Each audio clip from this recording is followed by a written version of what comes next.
2장에 넘어오면 우리 성경에는 기록되어 있지 않습니다만 원어 성경을 보면 카이라고 하는 접속사로 시작이 되어 있어요. 그러니까 그리고 그런 뜻입니다.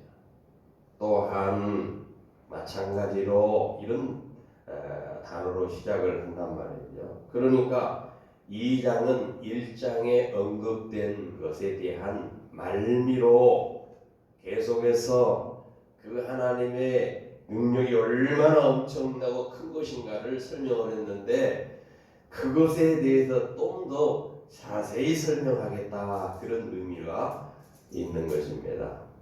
자, 앞서 말씀에서 1장에서 하나님께서 예수 안에서 우리를 향해서 믿게 하고 우리를 사랑해서 주신 것에 대해서 감사한다. 우리가 성령의 인치심을 받아 기업의 보증을 얻는 사람들이다.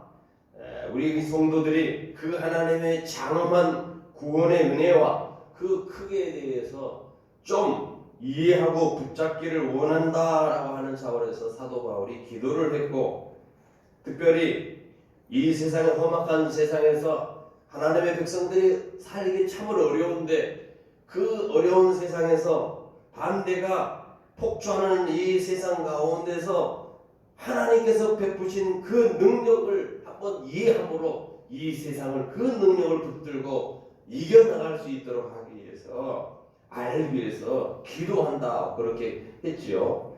그 하나님의 능력이 어떻게 우리에게 나타나느냐?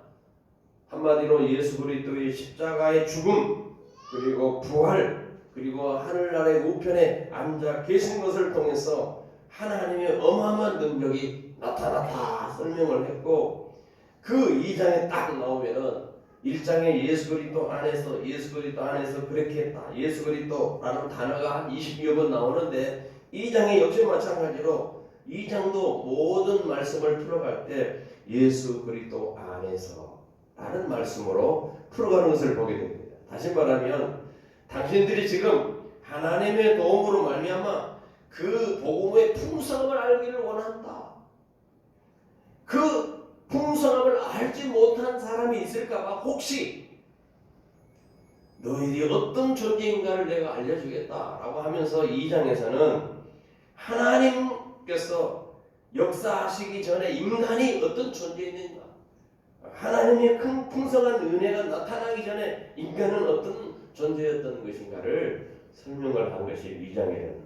그래서 2장은 한마디로 말하면 구원받기 전에 우리 인생의 모습이 어떠했는가를 한번 알아라는 거예요. 그래서 거기에서 구원하신 하나님의 위대하심을 한번 생각해봐라, 그런 뜻에서 2장은 구원받기 전 인간의 존재에 대한, 인간 본질에 대해서 이해할 것을 오늘 본문에서 말씀하고 있는 겁니다. 그 첫 번째가 뭐냐? 2장 1절에 시작하죠. 그는 죄와 허물로 죽었던 우리를 살리셨다. 죄와 허물로 죽었던 우리다라고 표현합니다. 누가 살렸느냐? 그가. 4절에 보니까 그라는 표현을 호데오스, 하나님이 살렸다는 거예요. 우리는 이 죄와 허물로 죽었는데 우리를 누가 살렸느냐? 하나님이 살렸다. 여러분, 얼마나 어마어마한 복음의 메시지입니까? 사도는 의도적으로 우리가 구원받기 전에 어떤 상태에 있는가를 적나라하게 설명을 해놓고 그런 자들을 하나님께서 그리스도 안에서 살려냈다 강조하고 있는 거예요. 우리가 예수 믿기 전에 허물과 죄로 죽었던 자들이다. 죽은 자들이다. 우리가 이 전능하신 하나님의 능력이 우리를 붙들기 전에, 우리가 예수 그리스도를 알기 전에 하나님의 위대한 구원의 역사가 우리에게 다가오기 전에 우리는 누구였느냐? 죽은 존재들이었다. 만약에 하나님의 그 은혜가 우리에게 다가오지 않았다면, 그 은혜가 아니었다면 우리는 여전히 어떤 지경에 있는 자들이냐? 죽은 자들로 놓여있던 자들이야. 그러게 어떤 사람이든 죄에 대한 성경의 교리를 정확하게 이해하지 못하면 하나님이 우리를 구원하시는 그 구원의 어마어마한 크심에 대해서 잘 모른다. 우리가 세상에서 한 예를 들면은 우리가 죽을 지경에 놓여 있어요. 그 죽을 지경에 놓여 있는 사람을 살려줬는데 그 죽을 지경에 놓여 있는 사람이 자기 자신이 얼마나 비참한 인생이었는가라는 것을 알지 못하면 자기를 살려주는 것에 대한 고마움을 모르고 살아간다는 거예요. 이게 인간이라는 거죠. 그래서 많은 사람들이 구원에 대해서, 구원받은 것에 대해서 감격하지 못하고 감사를 못 느끼는 것은 어떤 원인이냐? 자기가 어떤 죄에서 구원받은 것인가에 대한 그 죄를 뼈저리게 못 느끼기 때문에 그렇다는 것을 우리가 알 수가 있는 것입니다. 다시 말하면 구원의 크기를 측량하기 위해서 우리를 건져내신 죄의 깊이를 알지 못하고 나서는 구원의 어마어마한 은혜를 깨달지 못하고 그 구원받은 것에 대해서 감격하지 못하고 그냥 값어치 없게 여기면서 살아가는 그런 인생일 수밖에 없다라는 겁니다. 마찬가지로 여러분, 우리가 죄에 대한 인식을 할 바른 인식이 필요되는데요. 우리가 이 죄라는 놈의 정체를 잘 인식해야만이 사실 온 우주의 모든 것도 인식할 수 있어요. 인류의 역사도 이해할 수 있고, 여러분, 전쟁이 일어난다. 어떻게 전쟁이 일어나느냐? 러시아, 우크라이나 전쟁이 일어나잖아요. 대통령 한 사람이 그렇게 잘못했다면 다 죄의 영향이라는 거예요. 죄의 영향. 다툼이 일어납니다. 세상에 재난이 많습니다. 얼마나 재난들이 많은가요? 인류의 역사가 얼마나 전쟁과 재난, 이 고난의 역사입니까? 이 모든 것을 우리가 어떻게 이해할 수 있느냐? 죄를 먼저 이해하는 것으로 그런 것들이 이해가 가능하다는 거예요. 성경의 세상의 역사는 결국은 타락의 역사였다는 거예요. 무시무시한 죄가 들어와서 그들이 그 죄 가운데 있기 때문에 그 죄로 말미암아 다 빚어졌다는 거야. 만물이 피곤하게 돼. 세상의 모든 전쟁이 일어나고 아픔이 일어나고 사망이 일어나고 모든 고통들이 주어지는데 모든 것의 결과들이 어떻게 주어졌든 원인이 무엇이었느냐? 죄의 결과다. 죄. 그러니까 죄를 이해를 해야 해요. 죄를 배척하고 죄를 제외하고 죄에 대한 교리를 제외하고 세상의 전쟁, 세상의 모든 것들을 이해할 수는 없다라는 거예요. 죄라고 하는 것이 얼마나 인류에게 영향을 많이 가져왔느냐는 거예요. 하나님께 인간을 선하게 만들었는데 죄진 인간을 통해서 오늘 어마어마한 부정적인 요소들이 얼마나 많이 가져왔느냐. 얼마나 그 죄로 말미암아 많은 사람들이 고통을 받고 있느냐 말이죠. 환경이 고통을 받고 자연이 고통을 받고 인류가 고통을 받고 얼마나 많은 고통 중에 있느냐 말이에요. 어떤 사람은 이렇게 말합니다. 낙관적인 그런 생각을 가지고 역사관을 가지고 있는 사람은요, 인간은 지금 진화에 되어지고 있는 그런 과정이기 때문에 완전한 단계에 진화되지 못했기 때문에 이런 일이 벌어지는데 점진적으로 나아지고 있고 좀 시간이 더 되면 더 좋은 일이 벌어지고 더 좋은 환경이 펼쳐지고 다툼이나 경쟁에서 해방될 그런 날이 올 것이다. 이렇게 낙관적으로 이렇게 생각을 합니다. 정말 그럴까요? 시간이 지나면 인간성의 문제가 시간이 지나면 점점 좋아질까요?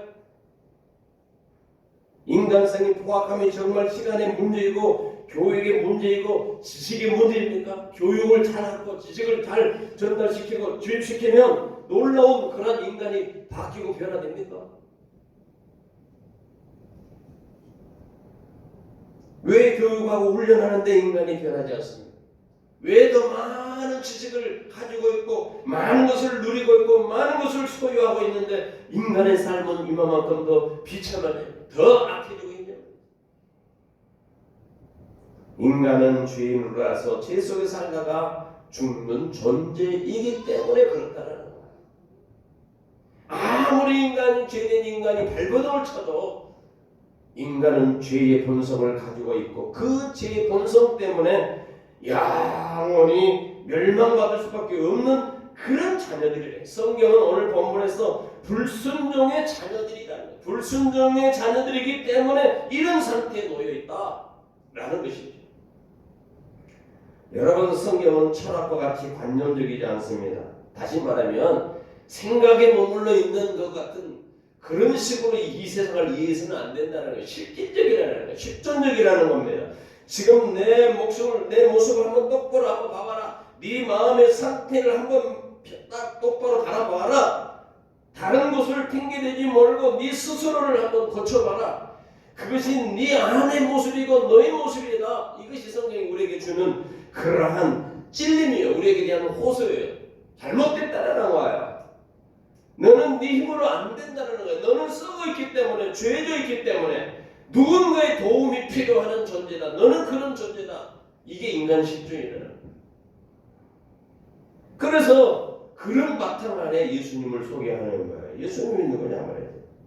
그런 인간을 건져 내려오신 하나님이 보낸 메시아라는 거예요. 그래서 성경은 이렇게 세상의 철학처럼 야, 너는 아직 미성숙해서 그래. 시간이 가고 교육을 받으면 너는 좀 나아질 거야.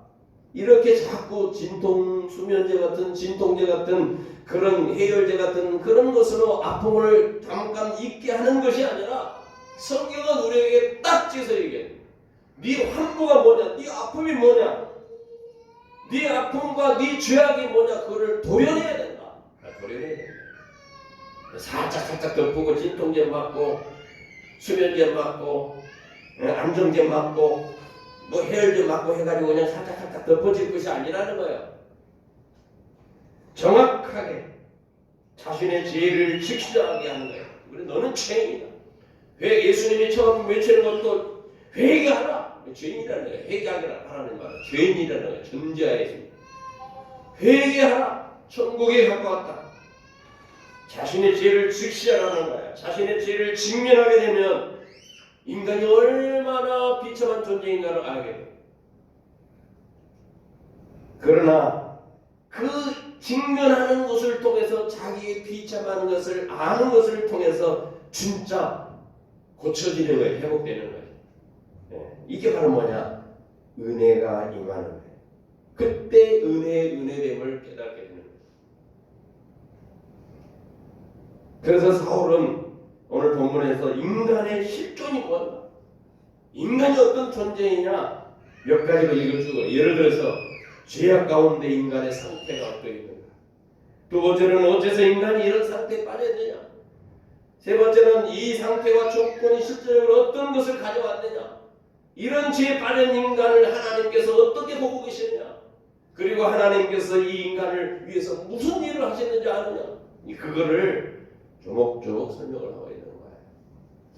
자, 오늘 2장 1절에서 에베소서 2장 1절에서 7절 말씀 보면 인간이 그 본질상 어떤 존재에 있는가를 우리가 알 수가 있습니다.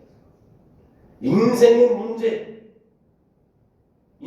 문제를 알아야지 해답이 있잖아요. 인생의 문제가 여기 나와 있어요. 그리고 해답이 무엇인지, 그 해답이 무엇인지에 대해서 오늘 본문에서 아주 명확하게 말씀합니다. 첫 번째, 인간은 어떤 존재였느냐? 죄악 가운데 인간이라. 첫 번째, 인간은 허물과 죄로 죽었다. 죽은 자. 영적으로 죽었다는 거야. 그래서 죄라는 것을 우리가 잘 알아요. 하말티아라고 하는 건데, 관역에서 벗어났다. 하나님에서 벗어나는 거예요. 정도에서 벗어나는 것을 죄라고 합니다. 허물은 뭐냐? 잘못된 발걸음이라는 거예요. 허물은 경계선을 넘어서 이상한 짓들을 하고 있다는 거예요. 그러니까 죄와 허물이라고 성경에서 말하는 것은 뭐냐? 인간이 지을 수 있는 모든 죄를 전체적으로 가리키는 거예요. 적극적인 죄든 소극적인 죄든 알고 지은 죄든 모르고 지은 죄든 모든 죄를 총망라해서 죄와 허물을 이렇게 이루어가 있어요. 우리는 그런 것으로 인해서 죽었다. 그래서 우리가 예수 믿기 전에, 예수를 알기 전에 영적으로 죽은 상태다. 죽어가는 상태가 아니에요. 죽은 상태예요. 절망적인 질병을 앓고 있는 상태가 아니라 이미 절망적인 사람이에요. 이미 죽은 상태라니. 전혀 생명이 없는 사람. 손을 대도 아무런 업적이 없는 그런 상태가 우리 인생이라는 거예요. 목사님 옆에 보면 다 이렇게 움직이고 있고 다 예배하고 있는데 뭘 죽었다고 얘기합니까? 안 믿는 사람이나 믿는 사람이나 다 밥 먹고 기록하고 돌아다니고 있는데 뭐 그런 말씀을 합니까? 영적으로 죽었다. 영적으로. 하나님이 창세기 보면은 인간을 만들어 놓고 흙으로 만들어 놓고 그 코에 생기를 불어넣어 생명이 주어져 있는 타락 이후에 하나님께 쫓김을 받고 그 생명이 죽은 상태가 된다. 죽은 상태. 허물과 죄로 인간은 죽은 상태예요. 이 생명이라는 것은 늘 뭐가 연관 관계되냐면 하나님과의 관계가 있어요. 하나님과 관계되어 있으면 생명이에요. 하나님과 떨어져 있으면 사망이에요. 그런 의미입니다. 죄에 빠진 인간을 묘사할 때 영적인 생명에 대하여 이 세상에 알지 못합니다. 그러니까 이 세상 사람은 영적인 것에 대해서 알지 못하고 그냥 먹고 마시는 이 죽은 욕심에 대해서만 관심을 갖고 있는 겁니다. 그러나 영생이 어디 있느냐? 요한복음 17장 3절에 곧 유일하신 참 하나님과 그가 보내신 자 예수 그리스도를 아는 것이 영생이니라. 하나님과 예수 그리스도를 아는 것이 영생이다. 관계를 회복하는 것이고 다시 죄와 허물로 죽은 인생이 살아나는 길이 거기에 있다는 것이죠. 만약에 그것이 없다면 인간은 죄에 빠진 인간은 어떤 사람이냐? 영적인 생명에 대해서 알지도 못하고 그들은 세상에 의해서 지배를 받고 살아가게 되어 있어요.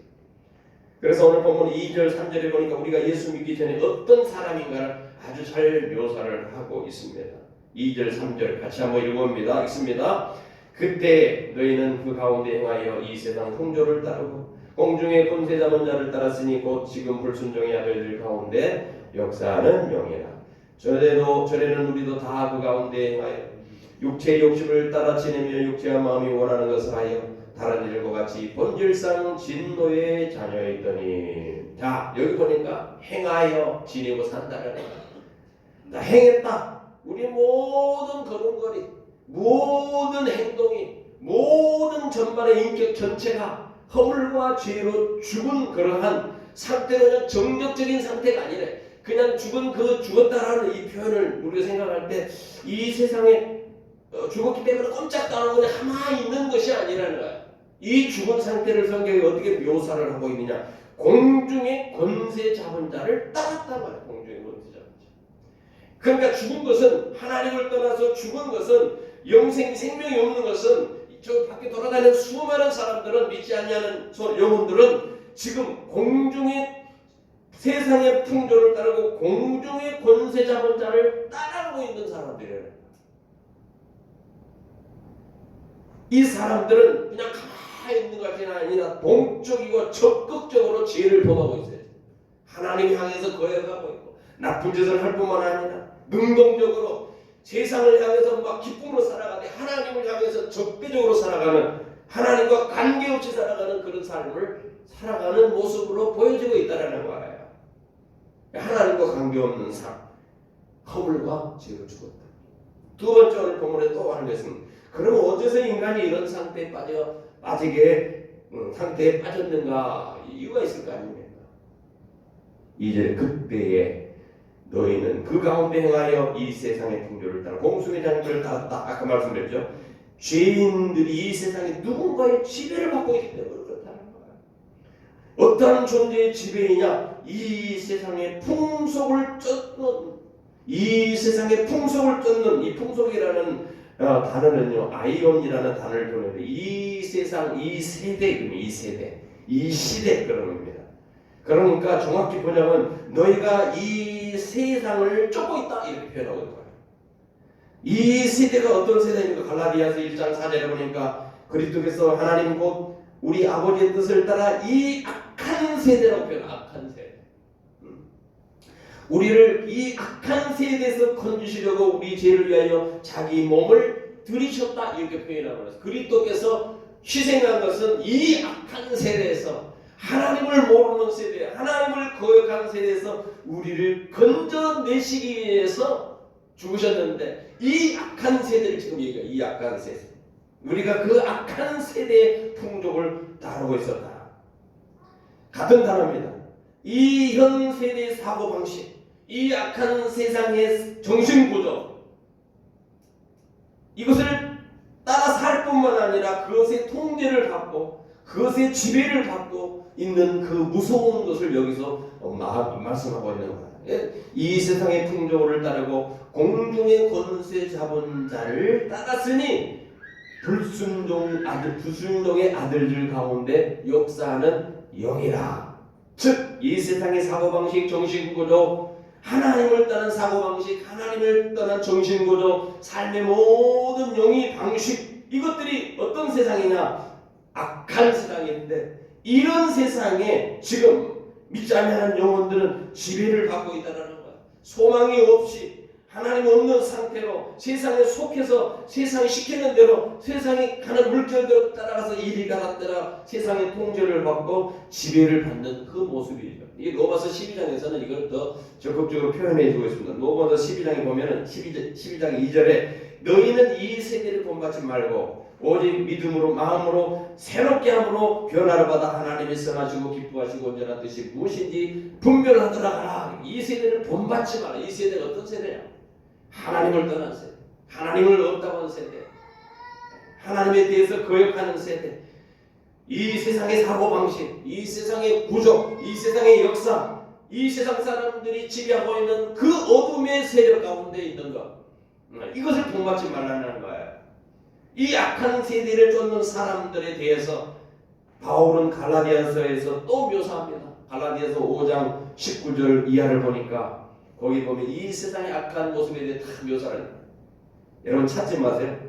제가 빨리 한번 읽어요. 육체의 일은 분명하니 곧 음행과 더러운 것과 호색과 우상숭배와 줄수와 주술과 원수 맺는 것과 분쟁과 시기와 분냄과 당기는 것과 분열함과 이단과 투기 술취함과 방탕함과 그와 같은 것들이라. 전에 너희에게 경계함 같이 경계하느니 이런 것들을 하는 이들은 하나님의 나라를 유업으로 받을 수 없다. 잘못된 것들 다 응고를 하면서 하나님의 나라를 유업으로 받을 수 없는 것들이다. 이 세의 악한 세대가 그것을 쫓고 있다. 이런 것들을 즐기면서 사는 사람들이 어떤 사람들이냐? 아까 말한 것에서 세상의 풍속을 쫓는 자. 우리가 과거에 그랬다. 우리가 예수 믿기 전에 그런 사람들이 있다는 거야. 하나님을 알기 전에 그런 사람이었다는 거야. 우리가 알게 모르게 세상에서 완전히 지배를 받고 있었고, 세상의 생각, 세상의 행위, 세상의 문화, 세상의 것들에서 움직이고 자기 주관도 없이 결정해 세상에 따라 다 이렇게 치우쳐 왔다 갔다 하는 거야. 이게 뭐냐? 세상의 풍속을 쫓는 자들이라. 그것을 다른 표현을 하는 말하면 2절에서는 불순종의 아들들 가운데 역사하는 영을 쫓았다. 그 불순종 가운데 역사하는 영, 여기서 영이라는 것은 뭐냐? 다른 표현을 하면 악한 영이라. 악한 마귀, 사탄에 의해서 지배되는 세상의 그런 사고, 사탄이 판을 치고 있어요. 마지막 때까지 사탄이 판을 치고 사람들을 훔치고 사람들을 멸망시키고 사람들을 죽이려고 온갖 모든 것들을 동원해서 예수 믿지 못하게 하고 하나님을 알지 못하게 하고 하나님을 섬기지 못하게 하고 다른 길로 가게 악한 길로 가게 만들고 그렇게 하는 것이냐. 이 세상에 있단 말이에요. 그게 악한 영이라는 거예요. 어떤 사람들은 말합니다. 지금 세상이 어느 세상인데 마귀 얘기합니까? 사탄 얘기합니까? 그런 것이 없어요. 옛날에 그냥 산에 올라갈 때 도깨비 있다 그런 좀 그렇게 생각하는 여러분 있을까 걱정되는데 분명히 있어요. 예수님도 사역에 보면 귀신을 쫓아냈어요. 귀신 있습니까 없습니까? 있어요. 쫓아내신 거예요. 예수님을 시험하게 했던 존재가 사탄 아닙니까? 사탄이 분명히 있습니다. 우리 어렸을 때 보면 뒷동산에 보면 귀신을 봤던 사람들이 있고 귀신이 있어요. 겁을 주려고 하는 건 아닙니다. 과학이 얼마나 지금 발달을 했습니까? 여러 사람들은 마귀가 없다, 귀신이 없다 그렇게 생각합니다. 그러나 그렇지 않습니다. 풍요와 번영, 자만심과 가능성 이런 것을 통해서 우리에게 귀신이 악한 세력이 우리에게 과학이 발달했어도 우리를 향해서 계속해서 도전해 오는 거야. 하나님을 알지 못하다. 마귀는 그 성경의 광명의 천사의 모습으로 숨어서 무서운 전략을 가지고 인간으로 하여금 최대한 하나님과 멀어지도록 온갖 수단과 동원을 다 해서 우리를 넘어들게 한다는 이게 마귀의 정체입니다. 그리고 거기에 세상의 풍속에 쫓는 자들은요 꼭두같이 인형처럼 마귀가 하라는 대로 하는 마귀가 하라는 대로 네 부모를 죽여라, 사람을 죽여라, 이유 없어요. 이렇게 우리에게 대적이 시퍼렇게 존재하고 있음에도 불구하고 우리는 그를 그렇지 않다, 마귀가 없다, 아니야, 악한 영이 있습니다. 얼마나 많은 악한 영이 우리의 가정을, 우리의 부부 생활을, 우리의 이 일상을, 우리의 이 세상을 얼마나 많은 세력으로 우리를 힘들게 하고 공격을 합니까? 지금도 자기의 모든 힘과 권세와 능력으로 모든 세력을 가지고 세상의 정신에 주인시키는 이 악한 원리가 계속해서 도전하고 있어요. 매스컴을 통해서 도전합니다. 아 괜찮아, 뭐 동성애가 뭐 그때 됐잖아, 다 괜찮아. 뭐 신부들도 동성애 뭐 그거 다 허락했잖아, 교황청에도 허락했는데 뭐 그게 뭐 나쁜 거냐? 이게 바로 뭐냐? 강력한 사탄의 세력이 계속해서 심어주는 인간에게 심어준 비참함이에요. 이게 바로 통제를 당하고 여기에 의해서 풍속을 쫓는, 세상의 풍속을 쫓는 악한 세력에 의해서 움직이고 있는 이 세상에, 이게 바로 2절에 말하는 불순종의 아들들이다. 불순종의 자녀들. 인간의 본성이 하나님에 의해서 창조되었다는 걸 싫어해. 그래서 뭐 아메바보다 조금 해서 진화됐다고 생각을. 이게 인간인 거예요. 토끼가 사람이 되거나 됩니까? 하나님이 필요 없다고 생각하면 자신이 하나님이라고 생각하는 거예요. 그래서 로마서 8장의 7절 이하를 보니까 이러한 사고를 뭐라고 하느냐, 하나님과 육신의 생각은 하나님과 원수가 된다. 이는 하나님의 법에 불복하지 아니할 뿐만 아니라 할 수도 없습니다. 육신에 있는 자들은 하나님을 기쁘시게 할 수 없다. 육의 생각, 하나님에 대해서 적대감을 갖고 있는 거, 이게 바로 인간의 모습입니다. 자, 세 번째, 죄에 빠진 상태와 조건이 실제로 어떤 것들이 가져왔는가 좀 구체적으로 설명을 합니다.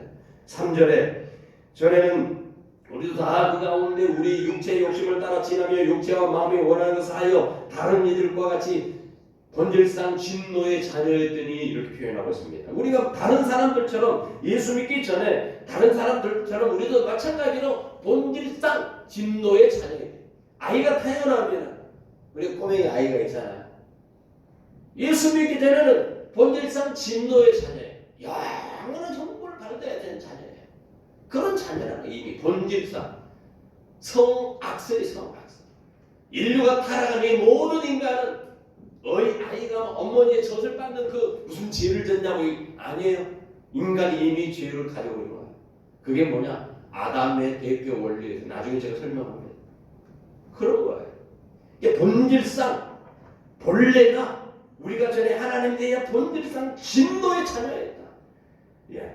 이 세상에 우리가 태어날 때 불순종의 본성을 가지고 태어났기 때문에 그 본질 자체가 하나님의 진노의 대상이에요. 가만히 놔도 하나님의 진노에 의해서 멸망당하는 그런 자녀예요. 자, 시편 51편 5절에 다윗은 고백합니다. 내가 죄악 중에 출생하였으며 모친이 죄 중에 나를 잉태하였나이까. 인간 본성 자체가 이 세상에 될 때 더러워졌다는 거예요. 로마서 7장 18절에는 내 속 곧 육신에 선한 것이 그악이 아닌 줄 아노니 원함은 내게 있으나 선함이 내게 없도다. 로마서 5장 12절에 그러므로 한 사람으로 말미암아 죄가 세상에 들어오고 있고, 한 사람으로 말미암아 아담 한 사람으로 말미암아 죄가 세상에 들어오고 죄로 말미암아 사망이 왔나니 이와 같이 모든 사람이 죄를 지었으므로 사망이 모든 사람에게 이르렀느니라. 사망의 왕도로 사는 그런 밑에 우리가 살게 되었다는 아담 이후로. 그래서 13절 14절 로마서 5장 13, 14절에 보니 한 사람으로 말미암아 세상에 죄가 들어왔는데 그 후손들이 전부 다 모두가 죄인이다. 그걸 언급을 하고 있습니다. 죄. 같은 원리로 제가 설명합니다. 같은 원리로 한 사람 아담이 인간을 대표해서 하나님을 도약해서 모든 사람의 죄가 된 것처럼 한 사람 누구면 같은 원리로 한 사람 예수 그리스도로 말미암아 같은 예수를 믿는 모든 사람은 전부 다 의인이 되는 거예요. 같은 원리로. 로마서 5장에 보니까 5장 18절에 보니까 그런즉 한 범죄로 많은 사람이 정죄에 이름같이 의의 한 행동으로 말미암아 많은 사람이 의롭다 하심을 받아 생명에 이르니라. 의의 한 행동이라는 예수 그리스도를 말해요. 예수 그리스도. 한 사람이 순종 찬양으로 많은 사람이 죄인 된 것처럼 한 사람이 순종함으로 많은 사람이 의인 되리라. 의인 되리라. 이게 예수님과 아담의 대표성을 지금 설명을 하고 있는 거예요.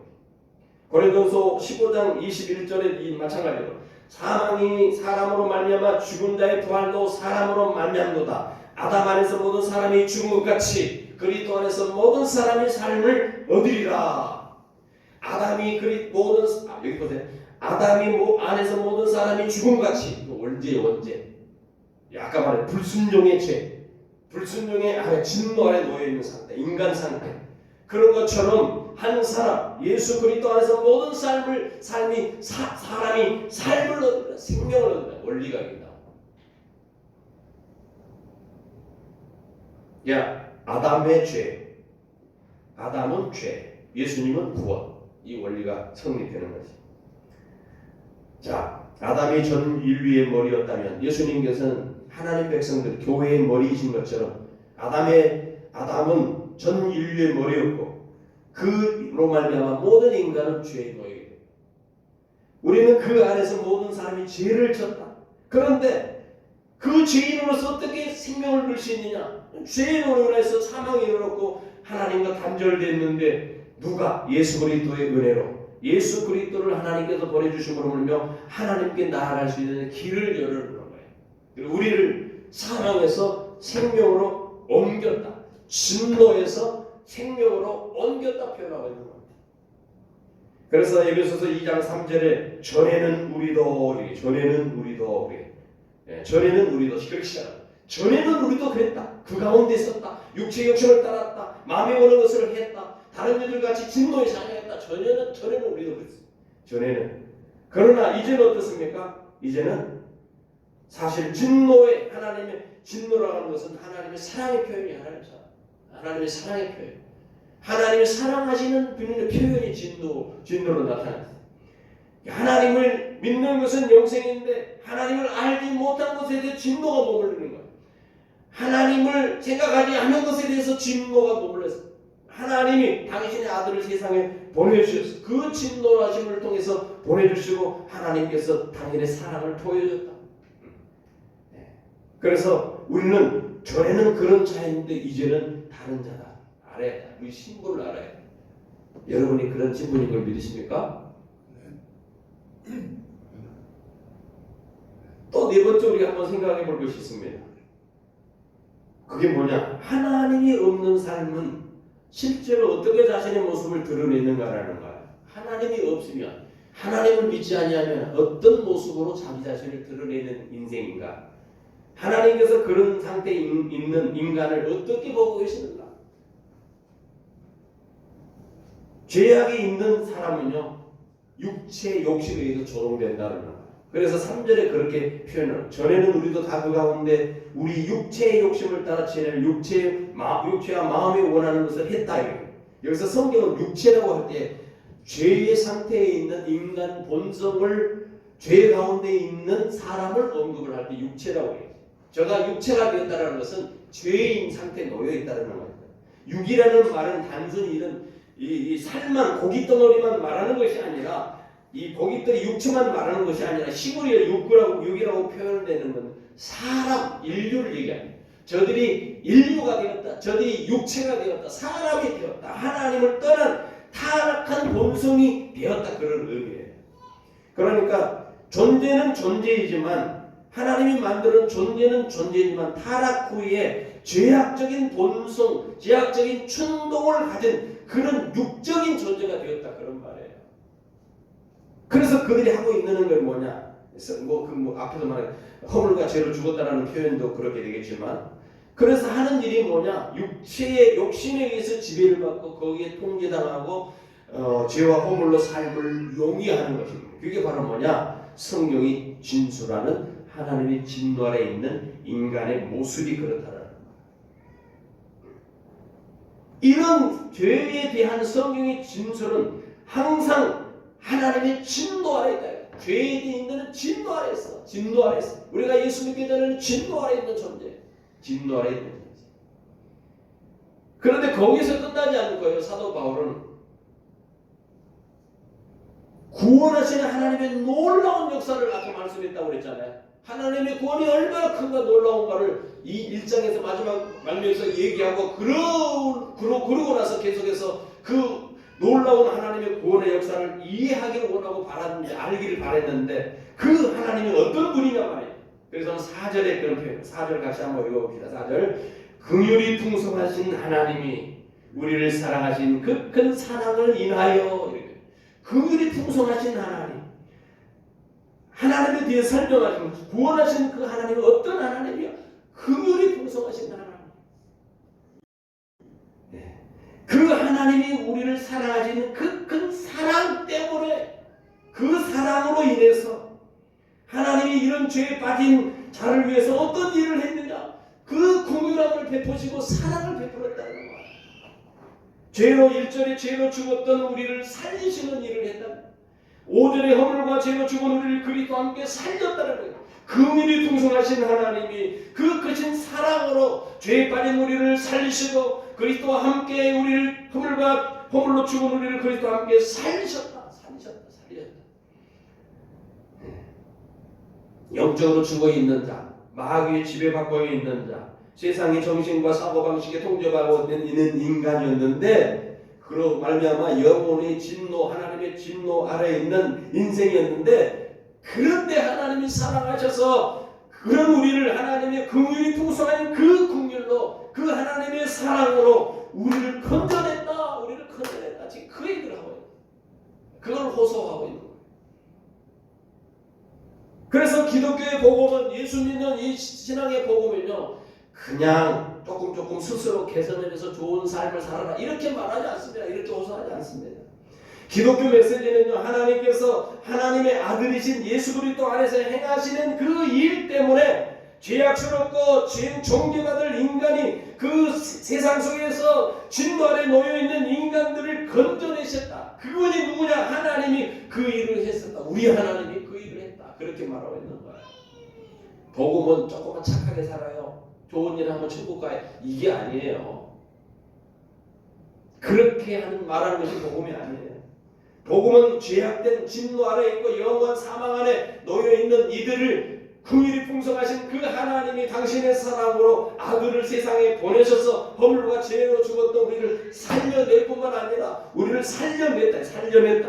그 세상 속에서 빼냈다. 그것이 바로 뭐냐? 구원이에요. 그래서 아까 읽었던 갈라디아서 1장 4절 말씀이죠. 그리스도께서 하나님 곧 우리 아버지의 뜻을 따라 이 약한 세대에서 우리를 건지시려고 우리를 죄를 대속하기 위하여 자기 몸을 주셨다. 십자가의 몸을 주셨다. 이 세상은 분명히 멸망받고 심판받게 되었는데 마귀와 그 모든 세력이 그렇게 할 것인데 그러나 우리는 그런 상황에서 구원받게 되는 역사가 일어났다. 하나님이 그렇게 했다. 그래서 2장 1절에 그렇게 시작하는 그는 하나님은 허물과 죄로 죽었던 너희를 살렸다. 선언하고 살아가요. 그런 의미에서 우리는 어둠의 나라에서 사탄의 권세로부터 벗어나 하나님의 나라로 옮겨진 자들이다. 우리는 이 세상에 속하지 않고 하늘나라의 시민이 되었다. 하늘나라를 상속할 사람들이 되었다. 그래서 상속이라는 기업의 보증을 주었다. 이 1장에서 배웠다. 기업을 주었다. 누가 이 일을 가능하게 했느냐? 다시 돌아오면 긍휼이 풍성한 하나님이 그렇게 했다. 하나님의 긍휼을 이해하시겠습니까? 우리는요 누가 우리에게 잘못하면 어떻게 합니까? 거기에 대해서 그냥 바로 안갚음을 해야 되고 바로 대응을 해야지 속이 시원하지 않습니까? 그러잖아. 네가 나한테 그럴 수 있어? 원한을 갖고 있다가 기회가 되면 반드시 갚아주리라 이렇게 생각하고 있는 게 우리의 모습인데 하나님은 이 죄된 인간을, 하나님의 진노 아래에 있는 인간을 내가 어느 날 몇 시 몇 천 저들을 다 쓸어버리겠다 그렇게 말하지 않으시고 긍휼을 베풀어. 긍휼. 불쌍히 여겨. 불쌍히. 우리를 불쌍히. 네가 어쩌면 그렇게 할 수 있느냐. 불쌍히. 그 마음을 이해해주고 이해하는 것을 통해서 자기 자신을 내어준 것이 십자가에 자기 자신을 내어준 거예요. 이 모든 것이 그리스도로 가능하게 됩니다. 긍휼이 풍성한 하나님 때문에 그렇게 가능해졌다. 그러나 오늘날도 불신자들은, 예수를 모르는 사람들이 이 긍휼이 풍성한 하나님을 알지 못하기 때문에 계속해서 세상의 소망을 두고, 세상 썩어질 그 소망에 두고, 세상 사고방식, 세상의 정신구조, 세상의 타락, 세상의 기쁨, 거기를 집착하고 계속해서 헤매고 돌아다니고 있는 거예요. 반면에 그리스도인들은 어떠냐? 이 세상이 멸망할 것이라는 것을 알기 때문에 반드시 하나님의 심판이 있고 반드시 하나님의 진노 아래 있기 때문에 임박한 그 심판을 피하기 위해서, 하나님의 진노를 피하기 위해서 나아갈 길은 예수 그리스도라는 것을 알기 때문에 예수를 믿는 거예요. 우리는 그런 의미에서 이미 그 하늘나라에 간 사람인 거야. 하늘나라. 이미 하늘나라에서 우리의 소속이 옮겨진 사람이에요. 등기가 등본되어 있는 거예요. 그래서 성경 시민권이 하늘나라에 있다 그렇게 말합니다. 우리가 이 세상에 목적을 두고 살아가는 것이 아니라 우리는 이 세상을 그냥 단순히 지나가는 순례의 길을 가고 있는 거야. 광야의 여정을 가고 있는 거야. 때로는 눈물도 흘리고 아픔도 있고 상처도 있고 보지 못할 꼴들을 다 보고 있지만, 그러나 반드시 가나안이라고 하는 곳에 가게 되세요. 하나님이 그렇게 인도하실 겁니다. 우리는 여기서 더 놀라운 사실을 하나 더 우리가 접하게 되는데, 또다시 본문은 선포합니다. 하나님께서 우리를 위해 행하신 일이 무엇이냐? 죄인이었을 때에 5절 6절에 다시 반복을 해요. 5절 6절. 거물로 죽은 우리를 그리스도와 함께 살리셨고 너희는 그 은혜로 구원을 받은 것이라 또 함께 일으키사 그리스도 일산에서 함께 하늘에 앉히신, 여기 세 가지 다 함께 살리시고 함께 일으키시고 함께 하늘에 앉히셨다. 얼마나 위대한 메시지입니다. 우리 스스로 행한 거 아닙니다. 우리가 뭔가를 하면 우리가 은혜로 구원을 받았다는 거야. 바울은 하나님께서 우리를 일으켰다고 하는 거예요. 우리를 살렸다고 말합니다. 우리를 하늘에 앉혔다고 말합니다. 죽은 우리를 일으켰어요. 살림을 낸 거야. 그리고 그냥 거기서 둔 것이 하늘나라에 앉혔다. 하늘 보좌에 앉혔다. 예수 그리스도 부활해서 하늘에 그 보좌 우편에 앉아 계신 것처럼 우리를 하늘에 앉혔다까지 그렇게 어마어마한 영광을, 진노 아래에 있는데 그걸 하늘 옆에다 갖다 놨다는 거야.